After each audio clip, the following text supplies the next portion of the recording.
অবশেষে দীর্ঘ সময়ের অপেক্ষার পর অপেক্ষার অবসান ঘটল।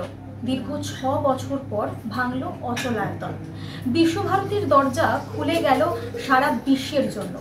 আমরা প্রত্যেকেই জানি 2019 থেকে বা 19-এর পর থেকে, অর্থাৎ করোনা কালের পর থেকে কিন্তু বিশ্বভারতীর দরজা বন্ধ হয়ে গেছিল এবং যারা পর্যটকরা ছিলেন তারা আর বিশ্বভারতীর ভেতরে অর্থাৎ আশ্রমের ভেতরে যেতে পারছিলেন না।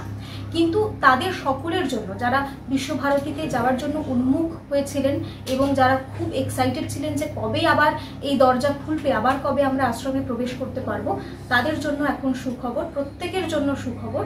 বিশ্বভারতীর দরজা কিন্তু এখন খুলে গেছে আমাদের প্রত্যেকের জন্য, অর্থাৎ পর্যটকরা বাইরে থেকে আসতে পারবেন, প্রবেশ করতে পারবেন, ঘুরতে পারবেন।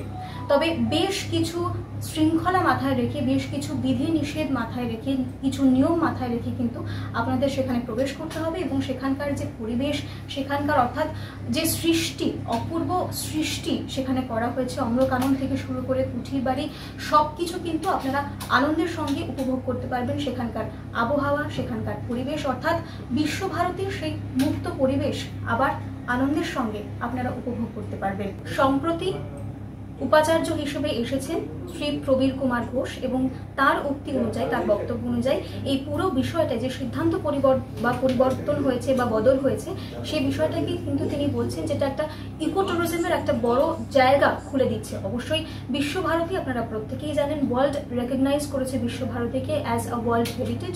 সেই জায়গা থেকে একদিকে যেমন সুখের খবর, আবার অপরদিকে বেশ কিছু শৃঙ্খলা, বেশ কিছু শান্তিপূর্ণ নিয়ম কানুন মেনে যদি আমরা সেখানে যাই, তাহলে সেখানকার পরিবেশ এবং সেখানকার আমেজ আমরা অবশ্যই আনন্দের সঙ্গে উপভোগ করতে পারবো।